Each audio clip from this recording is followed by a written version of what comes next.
আজকের পর্বে আপনাদের সাথে সবজি দিয়ে বাটা মশলায় খুব সুন্দর একটা রেসিপি শেয়ার করে দেখাবো।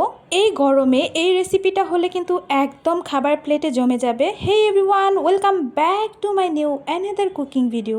আমরা তো ঈদের পর থেকে গরুর মাংস খেতে খেতে একদমই ক্লান্ত হয়ে গিয়েছি। পাশাপাশি যদি এরকম একটা সবজির ঝোল থাকে তাহলে কিন্তু খেতে অনেক বেশি মজা লাগবে।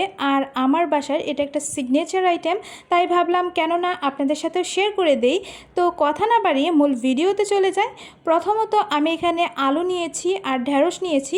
আলু ঢেঁড়স খুব সুন্দরভাবে কেটে ধুয়ে নিয়েছি। আর এখানে আমি রুই মাছটা ব্যবহার করেছি। আর এখানে বাটা মশলা আছে রসুন বাটা, আদা বাটা, জিরা বাটা, কাঁচামরিচ বাটা।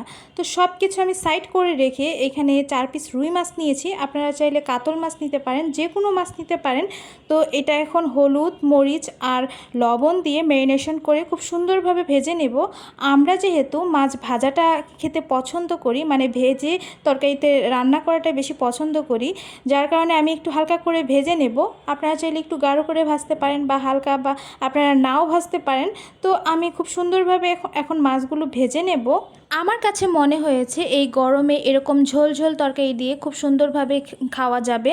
আর 2 দিন যাবত আমি তেমন কিছু খেতেও পারছি না, তবে আমার কাছে মনে হলো এই তরকারিটা দিয়ে কিছুটা খাবার খেতে পারবো, যার কারণে এই গরমের মধ্যে আমি এটা রান্না করে নেব। আর এটা দিয়ে খুব সুন্দরভাবে খেয়েও নিয়েছি। আপনারা কিভাবে রান্না করেন আমি জানি না, তবে আমি আমার প্রসেসটা দেখাচ্ছি। তো যেই তেলে আমি মাছটা ভেজে নিয়েছি ওই তেলের ভিতরে আস্ত জিরা দিয়ে দিয়েছি, আর এখানে পেঁয়াজ কুচি দিয়ে দিয়েছি। দিয়ে এখন খুব সুন্দরভাবে ভেজে নেব, একটু লাল লাল করে ভেজে নেব, খুব বেশি লাল লাল এরকম না। এই পর্যায়ে আমি এখানে সব রকম বাটা মশলাগুলো দিয়ে দিব, আদা, রসুন, কাঁচামরিচ আর জিরা বাটা সবগুলো দিয়ে এখন এটা খুব সুন্দরভাবে ভেজে নেব। আর এই মশলাটার কাঁচা গন্ধটা যেই পর্যন্ত না যাবে সেই পর্যন্ত আস্তে করে জাল দিয়ে খুব সুন্দরভাবে ভেজে নিতে হবে। তো যখন ভাজাটা শেষ হয়ে যাবে এই পর্যায়ে আমি একটু পানি ব্যবহার করছি।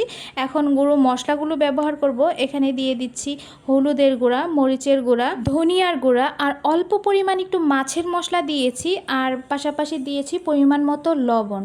তো সব কিছু মশলা দিয়ে খুব সুন্দরভাবে এই মশলাটা আমি ঢাকনা দিয়ে ঢেকে ঢেকে কষিয়ে নেব। আর এই মশলাটা যত সুন্দরভাবে কষানো যাবে তরকারিটার টেস্টটা তত বেশি ভালো হবে। তো আমি আস্তে করে জাল দিয়ে খুব সুন্দরভাবে আমি মশলাটা কষিয়ে নিয়েছি। আর এই পর্যায়ে আমি ঢেঁড়স আর আলুগুলো দিয়ে দিয়েছি। এখন আবারও এই মশলার সঙ্গে সবজিগুলো খুব সুন্দরভাবে একটু কষিয়ে নেব, একটু সময় নিয়ে ধৈর্য সহকারে। আর এইভাবে কষিয়ে রান্না করলে কিন্তু খেতে অনেক বেশি মজা হয়। আর এই পর্যায়ে আমার এই তরকারির মানে কালারটা এত বেশি সুন্দর দেখা যাচ্ছিল, তাই একটু ভিডিও ক্লিপ নিয়েছি। আর এখানে বেশ কিছুক্ষণ কষিয়ে নিয়েছি। কষিয়ে নেওয়ার পর তরকারিতে পানি ব্যবহার করব।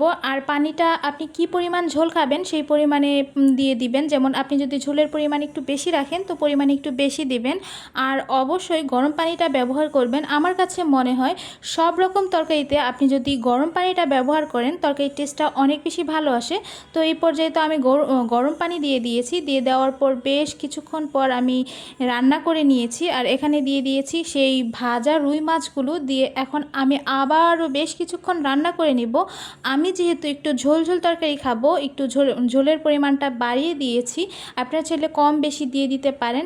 তো এই পর্যায়ে ঢাকনা দিয়ে ঢেকে বেশ কিছুক্ষণ রান্না করে নিয়েছি। এই পর্যায়ে আমার তরকারি অলমোস্ট ডান হয়ে গিয়েছে। তো একটু ভিডিও ক্লিপ নিয়ে নিলাম। তো এখন আমি তরকারিটা নামিয়ে জাস্ট আপনাদের সাথে সার্ভ করব।